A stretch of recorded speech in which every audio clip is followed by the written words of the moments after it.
I watched Marcus sign his name with a flourish, his Rolex catching the conference room's recessed lighting. The pen, my pen, the Mont Blanc he'd given me for our 5th anniversary before he stopped pretending, scratched across the divorce settlement with the sound of victory. His victory. Or so he thought. Initial here, his lawyer said, sliding another page across the mahogany table. And here, this confirms your client agrees to relinquish all claims to the following assets. I sat perfectly still, hands folded in my lap like a penitent schoolgirl. My lawyer, Janet, bless her, she was playing her part beautifully, looked like she might actually cry. She'd tried to object 6 times in the last hour. Each time I'd touched her arm and whispered, "It's fine. Let him have it." Marcus didn't even glance at me. Why would he? In his mind, I was already gone, already irrelevant. Just another chapter closed in the book of Marcus Chen, successful entrepreneur, philanthropist, man of the year, according to Forbes Under 40. The vacation property in Aspen, his lawyer continued, unable to hide the smugness in her voice. The portfolio of cryptocurrency holdings, the shares in Chen Dynamics, including the Series B allocation, the offshore accounts in the Caymans, all of it, I interrupted softly. He can have all of it. Marcus finally looked at me. For a second, just a flash, something flickered in his eyes. Suspicion, maybe, or confusion. But then Vivian's hand landed on his thigh under the table. I could see the movement, shameless even here. And whatever doubt he'd felt evaporated into smug satisfaction. Vivian, my former best friend, the maid of honor at our wedding who'd sworn through tears that she'd always protect our friendship. The godmother to the child I'd lost in my first life. The one who'd held me through the miscarriage while secretly texting my husband about which hotel to meet at. Ms. Chen, Janet tried one more time. Mrs. Chen, I corrected, then smiled. Sorry, force of habit. Soon it'll be Ms. Morrison again, my maiden name. I looked directly at Marcus for the first time in an hour. I don't want to keep anything that reminds me of this marriage.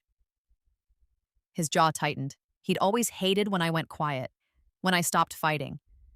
It made him feel less significant. The Marcus Chen I'd married 10 years ago needed opposition to feel alive. But I wasn't that stupid girl anymore. I'd lived through this divorce once before. Fought tooth and nail for every asset, every penny, every scrap of dignity. And I'd lost. Spectacularly. He'd hired the best lawyers money could buy, had evidence fabricated, had my own family testify against me about my erratic behavior after the miscarriage. I'd walked away with nothing but debt and a reputation shredded across every tech industry blog from here to Shanghai. Then I died. Drunk driving accident, they ruled it. But I remembered. I remembered the despair, the sleeping, pills, the vodka, the way I'd simply stopped caring whether I woke up. And then I did wake up. 2 years earlier in our bedroom with Marcus's phone buzzing on the nightstand and Vivian's name lighting up the screen at 2 a.m. This time, I knew every move he'd make, every asset he'd chase, every lie he'd tell. This time, I knew exactly which prizes were actually poison. If we could proceed with the business valuations, Marcus's lawyer said, shuffling papers with barely concealed glee. They were billing him $950 an hour for this. I knew because I'd recommended this firm to him 6 months ago.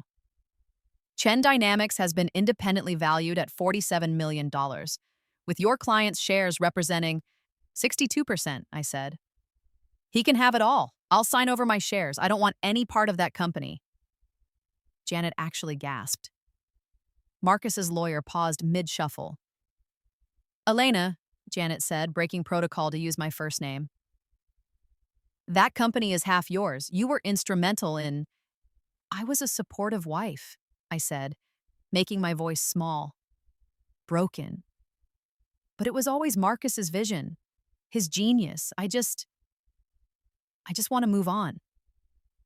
The lie tasted like honey on my tongue. In my first life, I'd learned the truth too late. Chen Dynamics was 3 months from a massive SEC investigation. The cryptocurrency investments Marcus had made were from an exchange that was actually an elaborate fraud, and the FBI was already building their case. The offshore accounts? Flagged by FinCEN for suspicious activity. The Aspen property? Bought with a loan structured to defer capital gains that would come due in a balloon payment next quarter, with penalties and interest that would bury anyone who didn't understand the terms. I knew because I'd been there when it all collapsed. Except in my first life, my name had been on everything. They'd frozen our accounts, seized our assets, and I'd been the one answering to federal prosecutors while Marcus played the victim of his wife's reckless financial decisions. The cryptocurrency portfolio, I added, sliding my own folder across the table.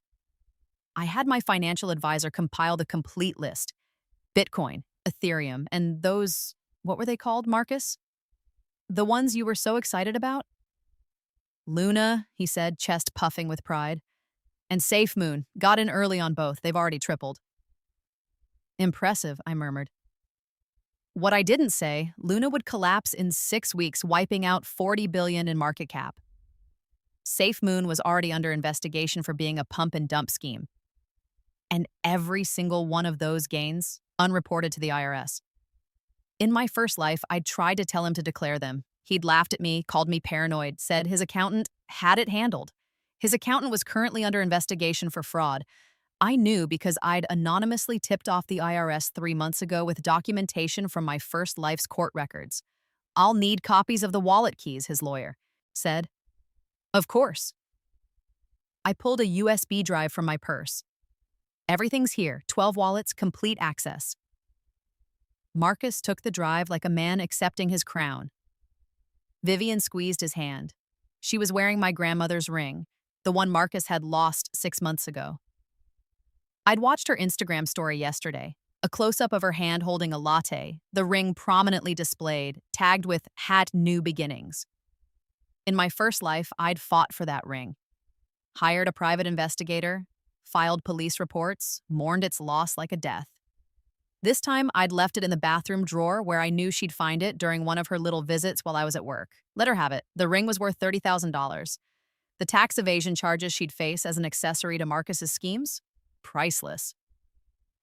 The Cayman accounts, Marcus's lawyer continued. Account numbers, nah. I recited them from memory. All 7 accounts totaling $3.2 million in stored value. What Marcus didn't know, what he couldn't know, because he'd always been too arrogant to actually understand his own finances, was that those accounts were flagged under the Foreign Account Tax Compliance Act.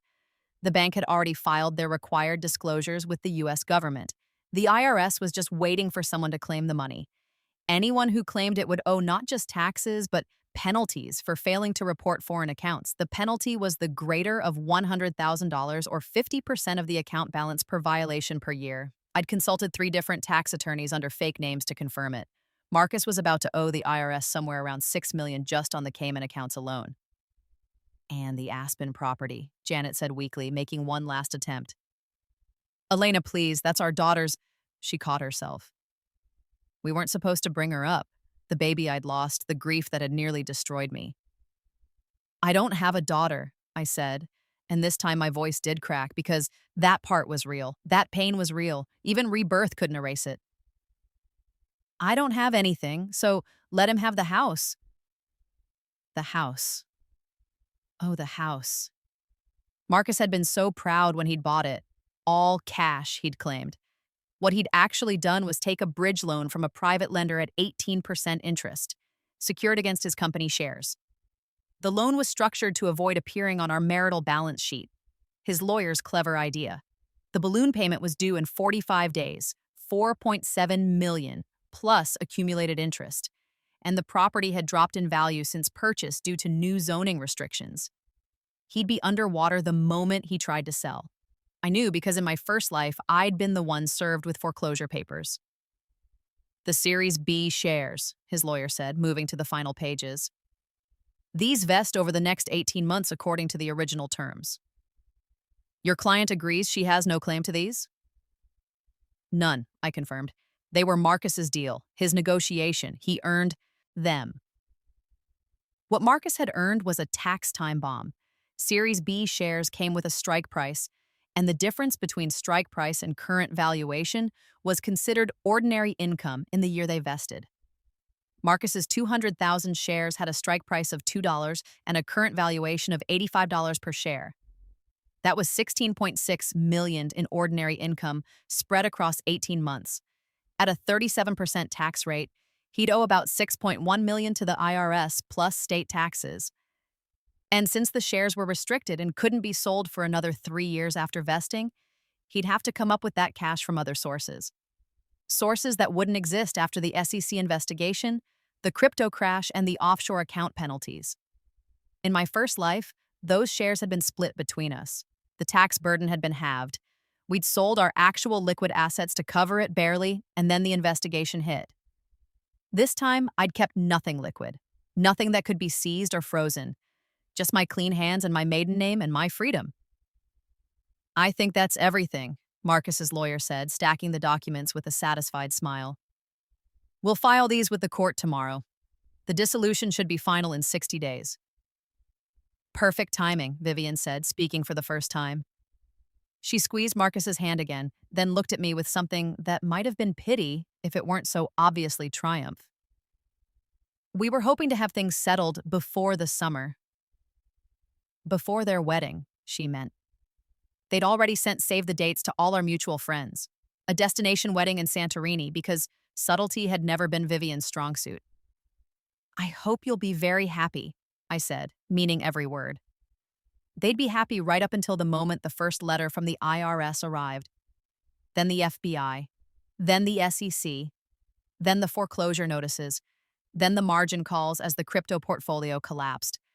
Then the lawsuits from other Chen Dynamics investors. Then the criminal referrals for tax evasion, wire fraud, and securities violations. I'd mapped it all out on a timeline.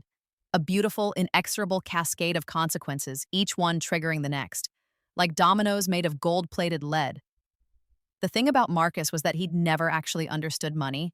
He understood status, he understood appearances, he understood the kind of wealth that impressed people at parties.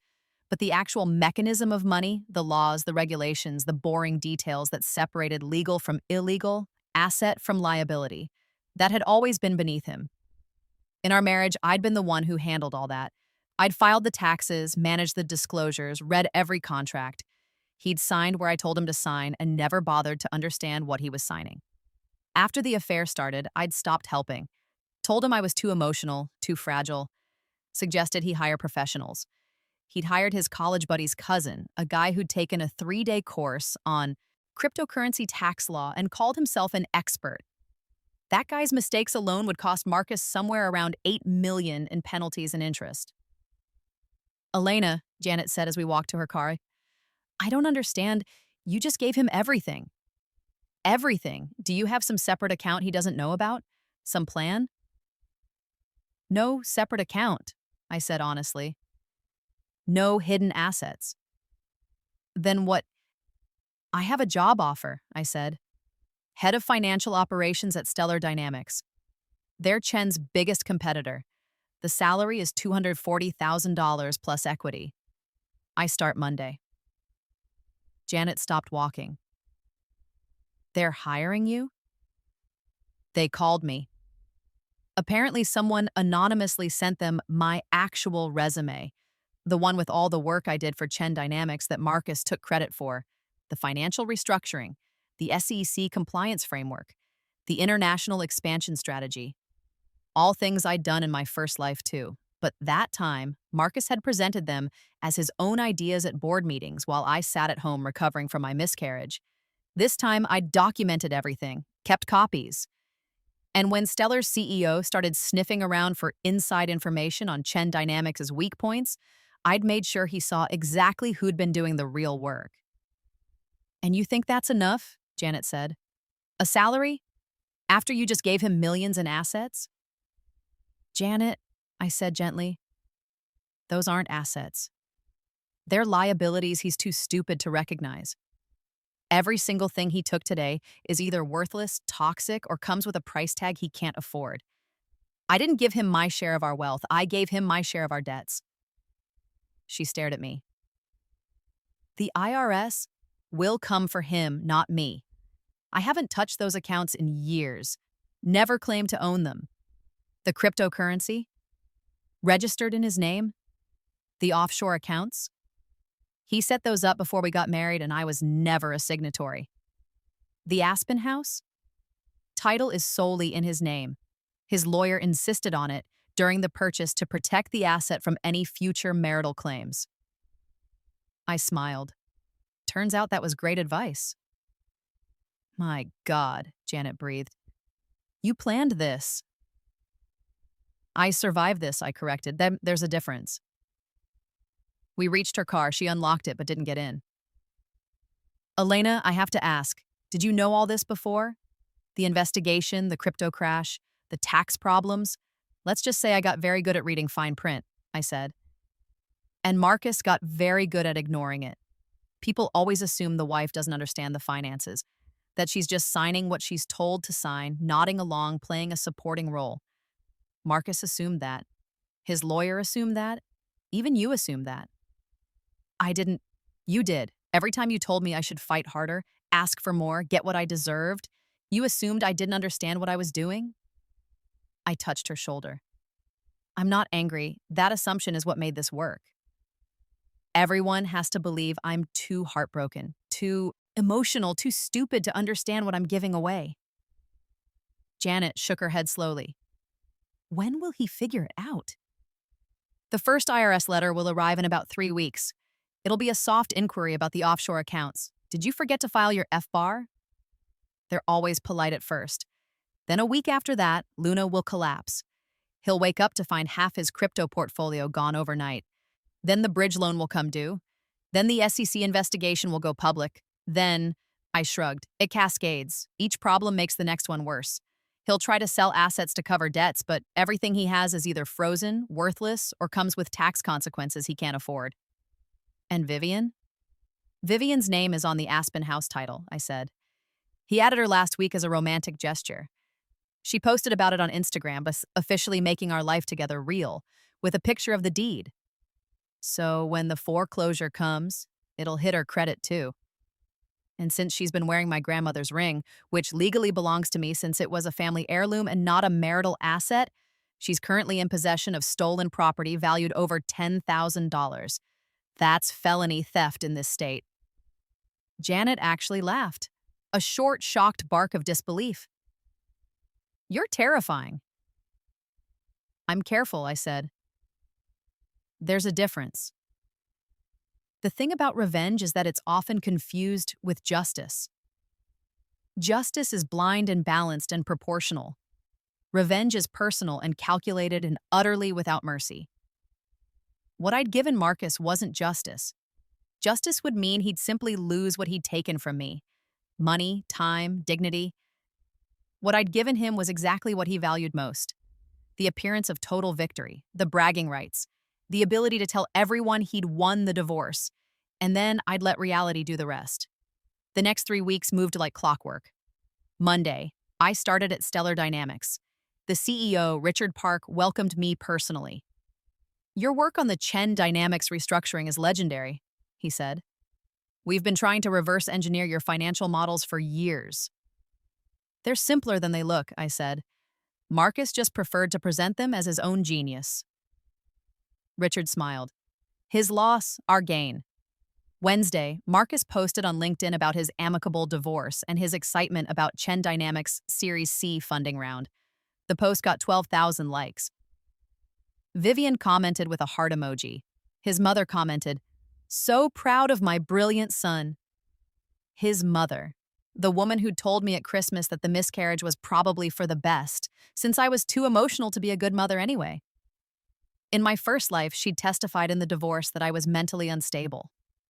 This time, I'd smiled through every insult and played the perfect broken daughter-in-law. Friday, the first letter from the IRS arrived at Marcus's office. I knew because his assistant posted a vague Instagram story about rough Friday vibes with a shot of our desk, and visible in the corner was a distinctive manila envelope with the IRS logo. Tuesday, week 2. Luna started showing stress cracks. The price dropped 15% in a day. Marcus posted in a cryptocurrency Discord. Yes, I was still in the server under a lurker account. Just a healthy correction. Time to buy the dip. He bought the dip, used margin to leverage his position further. Thursday, week 2, my lawyer called. Marcus's attorney wants to reopen the settlement. On what grounds? He claims you concealed information about the marital asset's true value. He's saying the cryptocurrency portfolio was worth significantly more than disclosed. Everything was valued at the time of disclosure, I said calmly.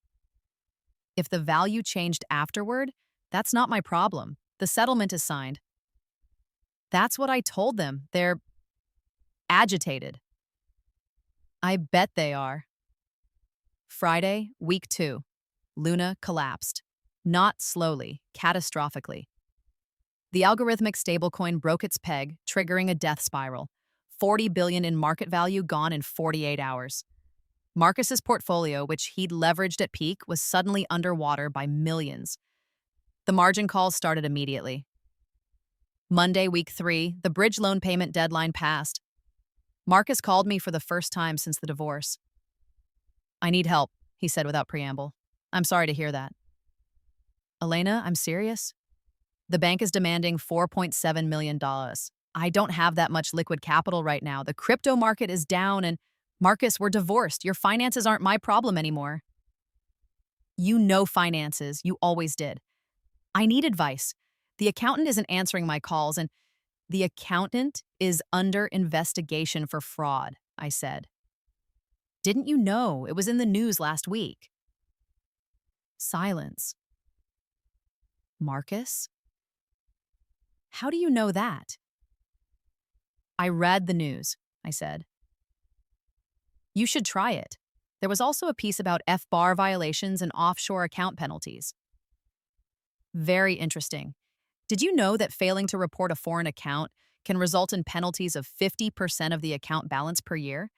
And the statute of limitations is 6 years. More silence, then. What are you saying?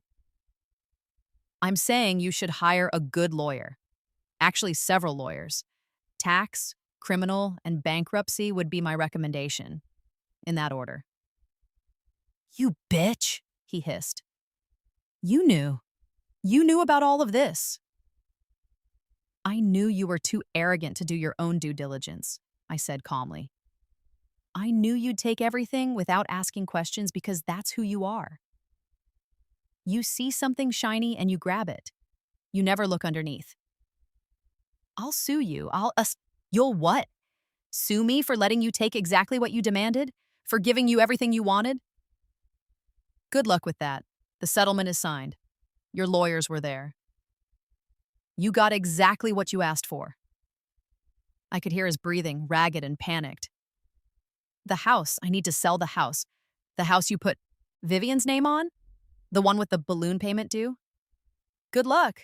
It's worth less than you paid, and with the foreclosure proceedings, you won't have time to find a buyer willing to meet your number. Foreclosure? What foreclosure? The one that starts tomorrow. You missed the payment. These things move fast with private lenders. Elena, his voice cracked. Please. We were married for 10 years. That has to mean something. It meant something, I said. It meant I loved you. It meant I trusted you. It meant when I miscarried our daughter, I thought you'd be there for me. Instead, you were fucking my best friend in our bed while I was at the hospital. It meant I spent a decade building your company while you took credit for my work. It meant I made you successful while you made me small. So, yes, Marcus, our marriage meant something. It meant I learned exactly who you are. I hung up. Vivian called 5 minutes later. You need to fix this, she said, skipping greetings entirely. Marcus is having a breakdown. He's saying we're going to lose everything. He's saying the IRS is coming after him. This is your fault. My fault? You did something. I know you did. You were always jealous of us, of what we had. Vivian, I interrupted, but do you know what felony theft is? What? My grandmother's ring, the one you're wearing. It was a family heirloom, not a marital asset. Marcus had no legal right to give it to you. And since it's valued over $10,000, That makes it grand larceny in this state. He said it was his to give. He lied. But you're welcome to explain that to the police when I file my report tomorrow. You wouldn't watch me. I smiled even though she couldn't see it. Oh, and Vivian? That house Marcus put your name on, the one you posted about on Instagram? The one that's about to be foreclosed? That'll be on your credit report for 7 years. Hope the destination wedding is worth it. She made a strangled sound and hung up. Wednesday, week 3. The SEC investigation went public. Chen Dynamics' stock price dropped 40% in after-hours trading. The Series C funding round collapsed. Marcus's unvested shares, which had been worth $16 million, were suddenly worth $6 million. Still enough to trigger massive tax liability, but not nearly enough to cover it. Thursday, week 3. I got an email from Marcus's mother. Subject line, "You should be ashamed."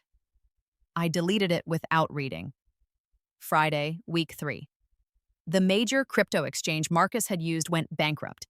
Turns out it had been operating as a fractional reserve using customer deposits to cover withdrawals. The FBI arrested the CEO. All customer funds were frozen pending investigation. Marcus had 12 wallets on that exchange. Total value at peak, $8 million. Current accessible value, $0. Monday, week 4. Marcus and Vivian's engagement announcement was deleted from Instagram. The destination wedding website went dark. Friends started asking questions in group chats. I'd left all the group chats weeks ago. People assumed I was heartbroken. Let them assume. Tuesday, week 4. Richard Park called me into his office. I heard about Chen Dynamics, he said. The SEC thing. You knew, didn't you? That's why you came to us. I knew it was coming, I said. Eventually, Marcus was always careless with compliance. Could it touch us? Any shared exposure? None. I made sure of that. Every contract I negotiated for Chen included ironclad separation clauses. If they go down, we're insulated. That's remarkably fortunate. I don't believe in fortune, I said. I believe in reading the fine print. He studied me for a long moment. Remind me never to get on your bad side. Don't cheat on your wife and steal credit for her work, I said. Simple rule. Wednesday, week 4. The tax bill arrived.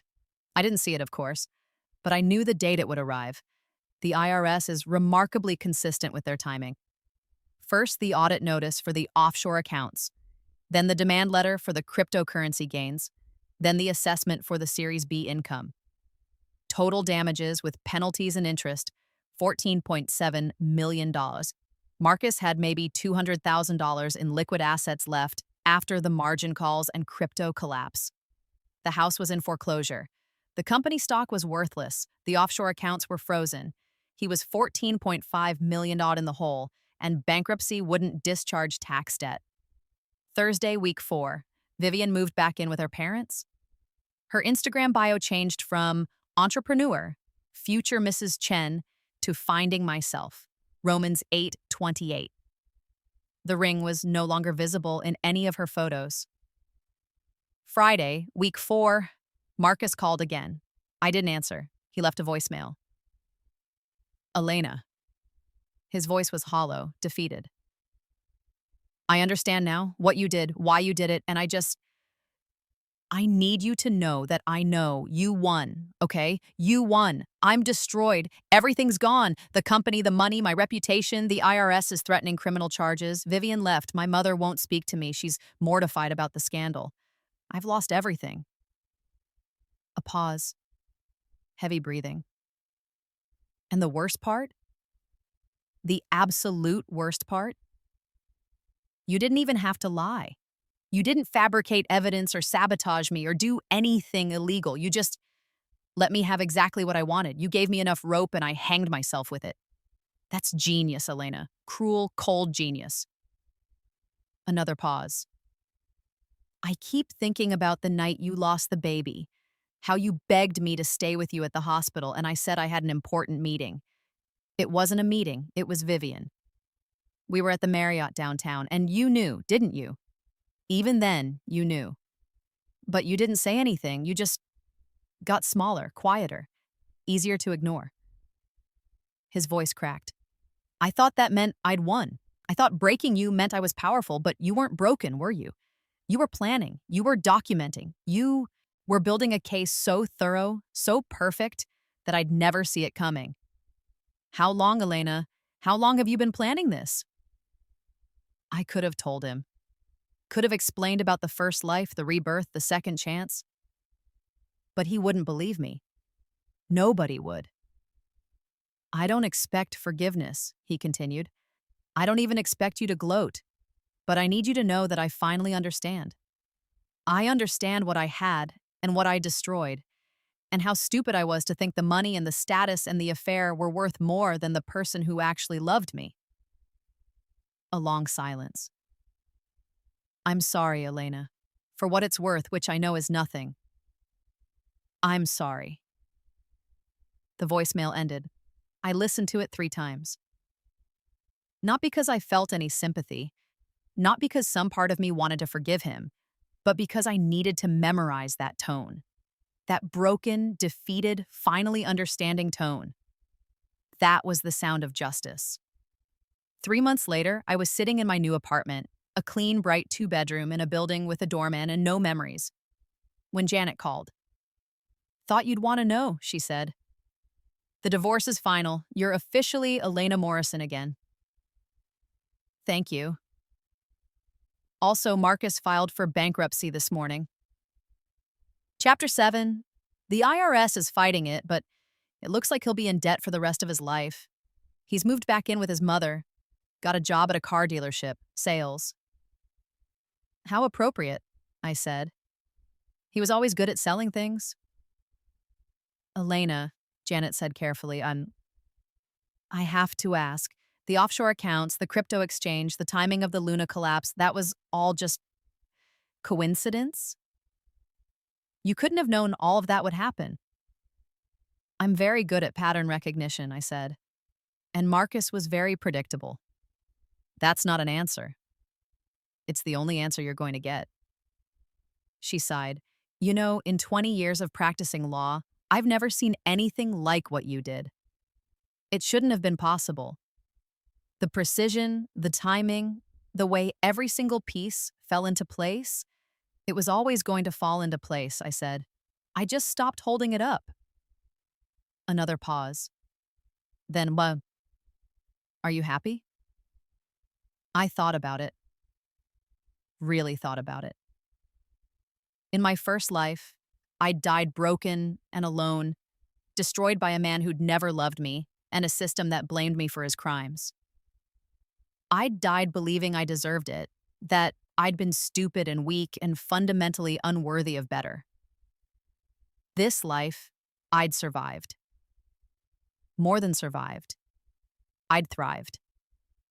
I had a career in my own name, doing work I loved. I had an apartment with no ghosts. I had a future that belonged only to me. I'm free, I said. That's better than happy. 6 months after the divorce, I was promoted to CFO of Stellar Dynamics. My first major decision was to acquire the remains of Chen Dynamics for pennies on the dollar. The SEC investigation had cleared the company's technology. It was only the financial misconduct that was problematic. Wets kept the good parts, restructured everything else, and integrated it into our operations. I made sure Marcus heard about it. Not directly, I'd never spoken to him again after his voicemail, but through the industry press. Forbes did a feature. How Elena Morrison turned her ex-husband's empire into her own success. The article quoted Richard Park. Elena saw potential where others saw scandal. She understood that Chen Dynamics' fundamental problem wasn't the technology or the team, it was the leadership. With proper financial controls and ethical oversight, the company is thriving. They asked me for a comment. I kept it simple. I always believed in what we built. I just stopped believing in who was building it. A year after the divorce, Vivian tried to add me on LinkedIn. I declined. 2 years after, Marcus's mother sent a Christmas card to my office. Inside, a note. I may have misjudged you. My son's failures are not your responsibility, and I apologize for implying otherwise. You deserved better than what my family gave you. I appreciated the sentiment, threw away the card. 3 years after, I was invited to speak at a Women in Tech conference. The topic? Financial literacy and power dynamics in tech marriages. I almost declined, but then I thought about all the women like my first life self, the ones who did the work and got none of the credit, the ones who trusted their partners to handle finances and then got blamed when those finances imploded, the ones who thought love meant making themselves smaller. I accepted the invitation. The room was packed. I told them everything, not about the rebirth, but about the patterns, how to spot financial abuse, how to document your work, how to protect yourself from someone else's liability, how to read a tax document, how to know when assets are actually debts in disguise. The most important thing, I said at the end, is understanding that nobody else's success should require your silence. Nobody else's empire should be built on your invisibility. And if you find yourself in a situation where it is, document everything, understand everything. And when the time comes to walk away, make sure you're walking away clean. A woman in the front row raised her hand. What if you've already signed documents? What if you're already tied to their debts? Then you need a very good lawyer and a very detailed timeline. But here's the thing. Most of the time, the person who accumulated the debts worked very hard to hide them from you. That paper trail is your defense. They separated you from the liability because they knew it was toxic. Use that. Another hand. Did you ever regret it? The divorce, She paused, choosing words carefully. The way it ended? I regret the 10 years I spent making myself smaller, I said. I regret believing that his success was more important than my dignity. I regret not leaving sooner. But the divorce itself, the settlement, the outcome, smiled. No, I don't regret giving him exactly what he wanted. The audience laughed. They thought I was being metaphorical. After the talk, a young woman approached me, mid-20s, engagement ring on her finger, eyes red from crying. He's making me sign a post-nup, she said quietly.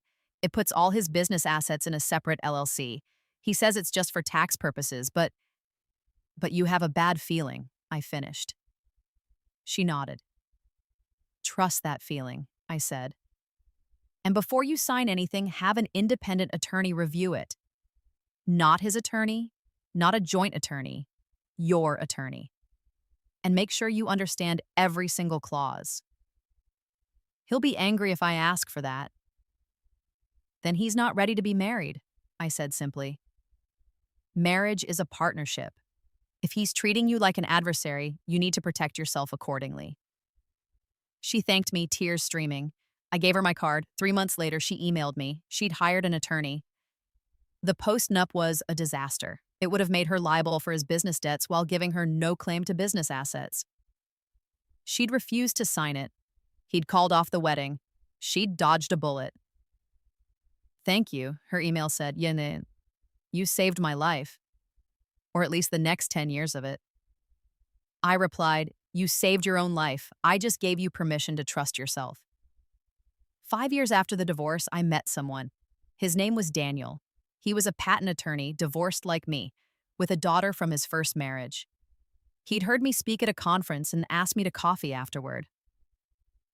I have to admit, he said over that first cup, I Googled you after your talk. The stuff with your ex-husband and Chen dynamics. That was ruthless, I supplied. I was going to say brilliant, he said. Also terrifying. Should I be worried? I smiled. Don't cheat on me, don't steal my work, and don't underestimate me. Follow those rules and you'll be fine. Those are very reasonable rules. I think so. We dated for a year before he proposed. The night he asked, he handed me a prenup. I know this seems unromantic, he said nervously. But after my first divorce and knowing your history, I thought we should both go into this with clear expectations. I had my attorney draft it, but I want you to have your own attorney review it. Take all the time you need, and if there's anything you want to change, we negotiate. This is a partnership. I read the prenup that night. It was fair, almost generous, equitable distribution of assets acquired during marriage, clear definitions of separate property, provisions for alimony based on length of marriage and career sacrifice, clauses protecting both parties from the other's debts. It was everything my settlement with Marcus should have been. I called my attorney anyway, had her review every line. Not because I didn't trust Daniel, but because I'd learned that trust without verification is just another word for vulnerability. She approved it with minor modifications. Daniel agreed to every change without argument. We got married in a small ceremony with close friends. His daughter was our flower girl. We bought a house together, both names on the title, both of us understanding exactly what we were signing. On our wedding night, Daniel asked, "Do you ever think about him, your ex?" "Sometimes," I admitted. "Not often." "Do you think he ever understood? Really understood what you did?" I thought about Marcus's voicemail, the broken apology, the grudging recognition. "He understood that he lost," I said. "That's all he needed to understand." "Do you think he learned anything?" "I think he learned that actions have consequences," I said. "Whether he learned anything useful beyond that, I don't know. And honestly, I don't care." Daniel pulled me closer. "Good.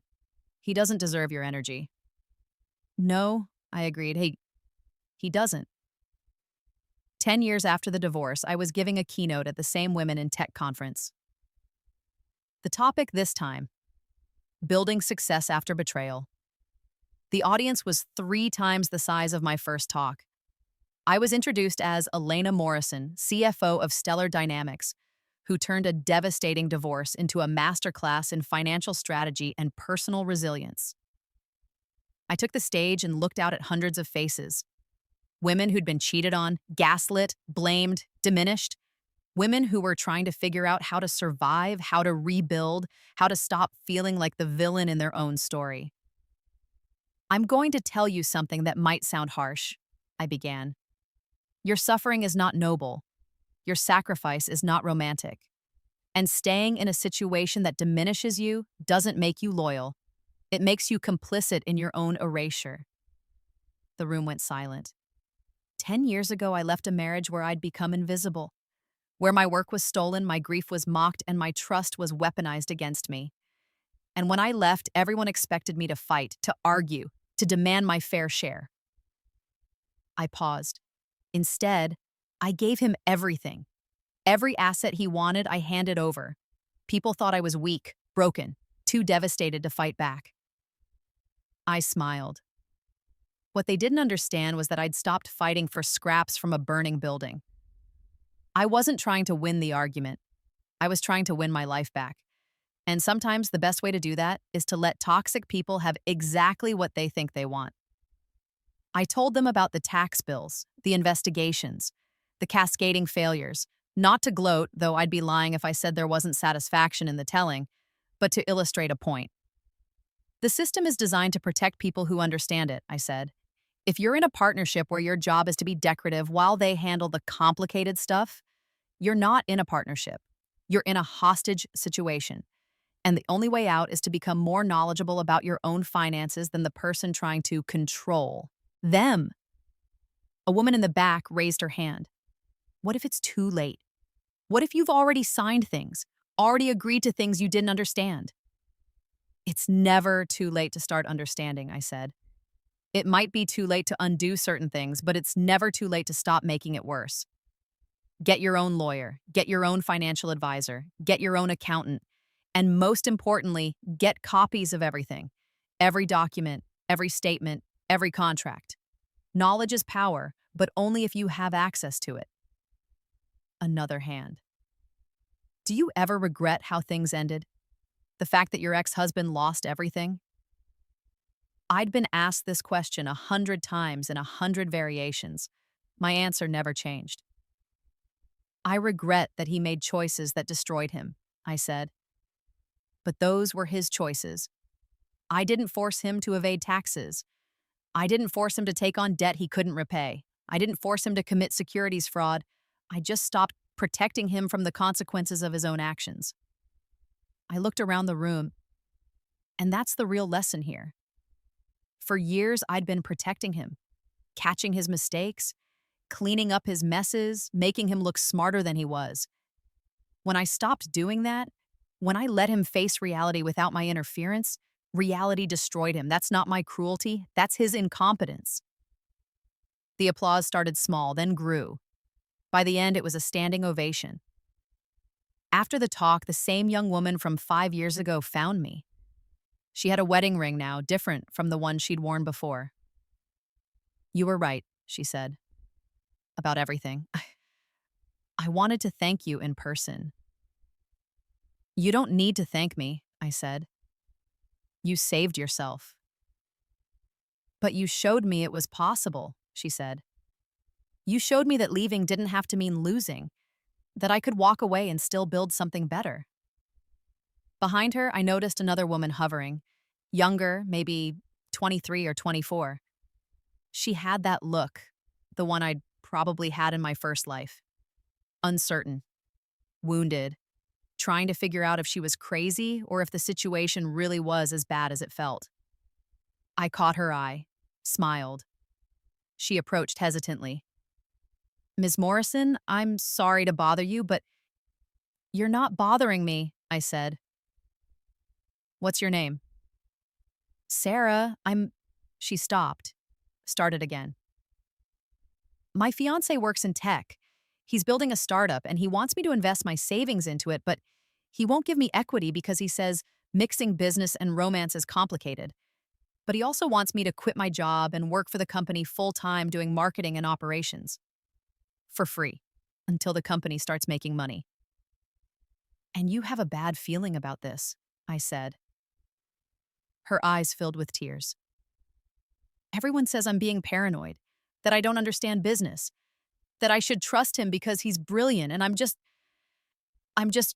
you're not just anything," I interrupted Hayes. "You're a person being asked to invest your labor and your savings into something without any ownership or protection. That's not paranoia, that's basic financial literacy." "But he says if I really loved him, love doesn't make you immune to bankruptcy," I said flatly. "And anyone who weaponizes your emotions to get your money or your labor is not someone who has your best interests at heart." Sarah wiped her eyes. "What should I do?" "Do you want the safe answer or the real answer?" "The real answer." "Walk away," I said. "Right now. This man is showing you exactly who he is. He wants your labor for free and your money with no strings attached. He's treating you like a resource to extract, not a partner to build with. That doesn't get better after marriage, it gets worse." "But I love him," she whispered. "I loved my ex-husband too," I said gently. "Love is important, but love without respect, without equity, without basic fairness, that's not a partnership. That's exploitation with feelings attached." She nodded slowly.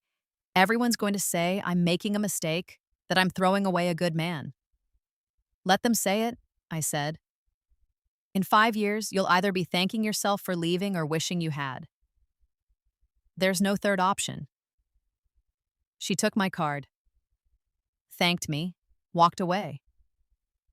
I didn't know if she'd take my advice. Most people don't, at least not the first time.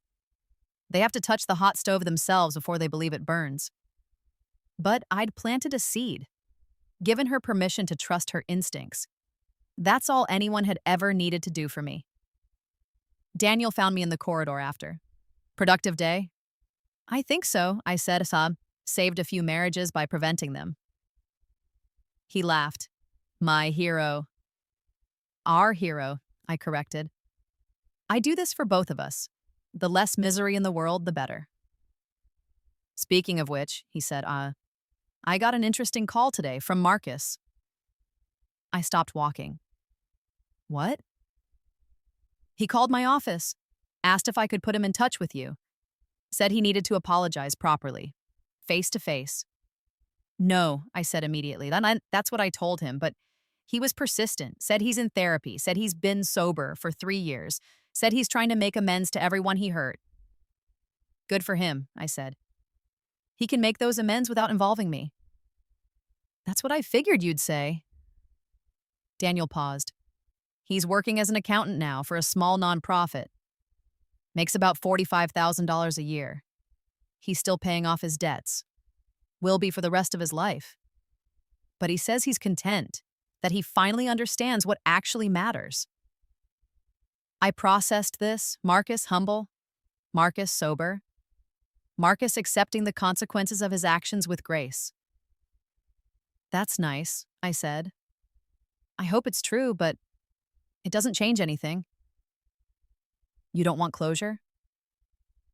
I got closure the day the divorce was finalized, I said. Anything beyond that is his journey, not mine. Daniel nodded. I'll tell him you're not interested in contact. Thank you.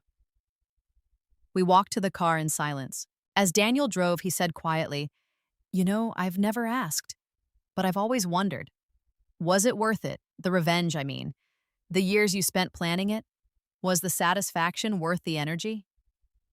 I thought about my first life, the despair, the bankruptcy, the way I died believing I was worthless. I thought about this life, the career, the respect, the freedom. The way I'd rebuilt myself from nothing into something that scared predatory men and inspired women who'd been where I'd been. It wasn't revenge, I said finally. Revenge would have been trying to hurt him. What I did was survive him. There's a difference. And the fact that he lost everything in the process was a natural consequence of his own choices, I finished. I just stopped protecting him from them. That's not revenge, that's reality. Daniel considered this. You're terrifying, you know that? Only to people who deserve it, I said. He reached over and squeezed my hand. Good thing I deserve you then. I squeezed back. Good thing. 15 years after the divorce, I retired from Stellar Dynamics. Not because I had to, but because I wanted to. I'd built the company into a $2 billion enterprise. I'd mentored dozens of women through their own career transitions. I'd given talks, written articles, and occasionally testified as an expert witness in divorce cases involving financial manipulation. I'd done enough. Daniel and I bought a house in Vermont. Small town, quiet life. The kind of place where everyone knows your name, but nobody knows your history unless you tell them. I started a consulting business, helped women going through divorces understand their financial positions, taught them how to read tax returns, find hidden assets, protect themselves from their partner's liabilities. I charged on a sliding scale. The ones who could afford it paid well. The ones who couldn't paid what they could. Some paid nothing. I didn't need the money, I needed the purpose.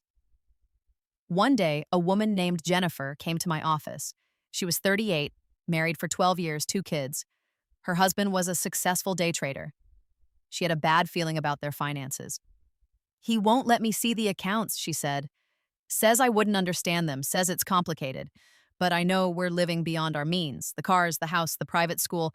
We can't afford this on what he says he's making.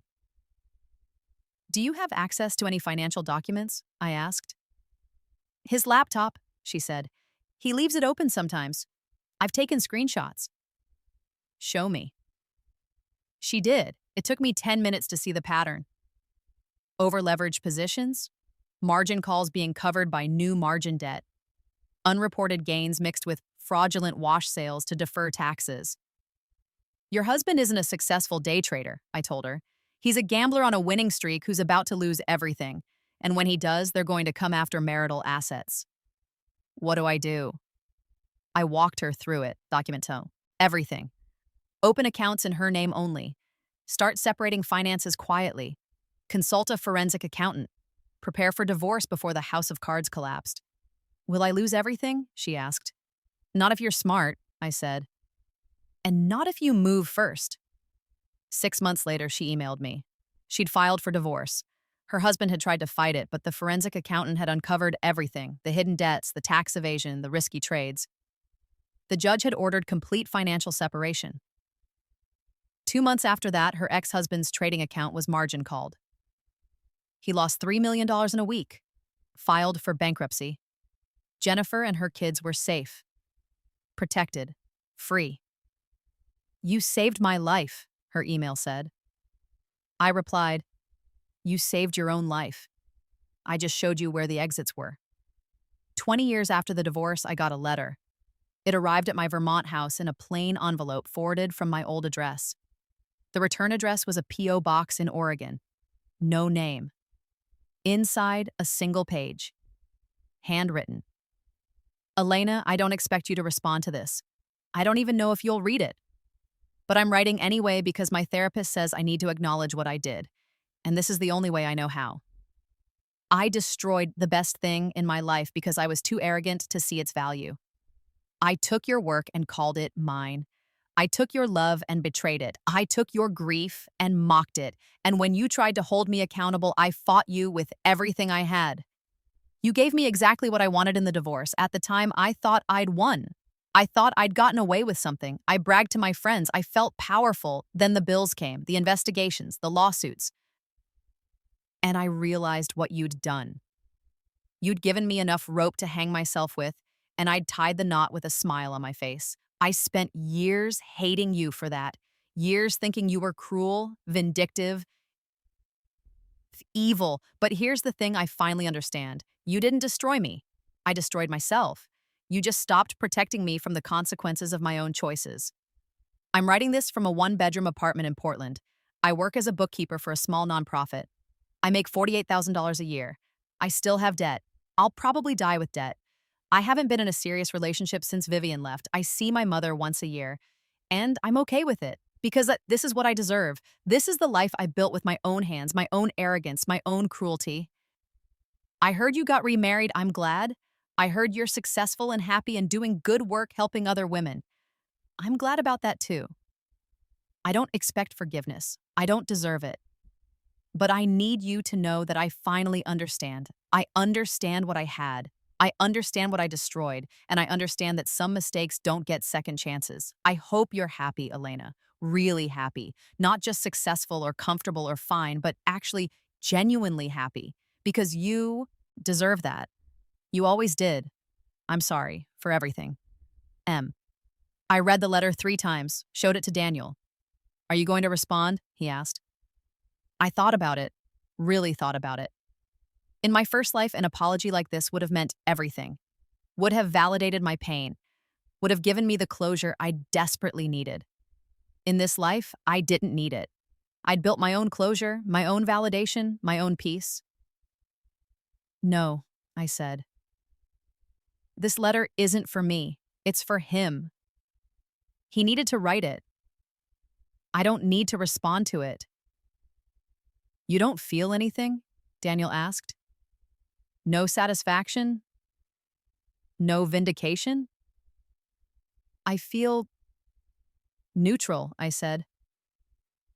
He's learned something. That's good. But his learning doesn't change my life. My life is already exactly what I want it to be. I put the letter in a drawer. Never replied. Never thought about it again. Because here's the final truth about revenge, about justice, about getting even. The best revenge isn't making them suffer.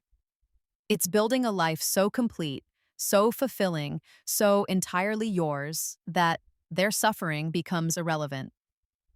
Marcus lost everything because of his own choices. I didn't have to destroy him. He destroyed himself. All I did was stop building scaffolding around his bad decisions, and then I built my own life, not as a reaction to him, not as revenge against him, but simply as the natural expression of who I'd always been when I wasn't making myself smaller to fit his ego. That's the real ending, not the tax bills or the bankruptcy or the broken apology. The real ending is me, 20 years later, living in Vermont with a man who respects me, doing work that matters to me, helping women who need what I needed. The real ending is freedom. The real ending is mine.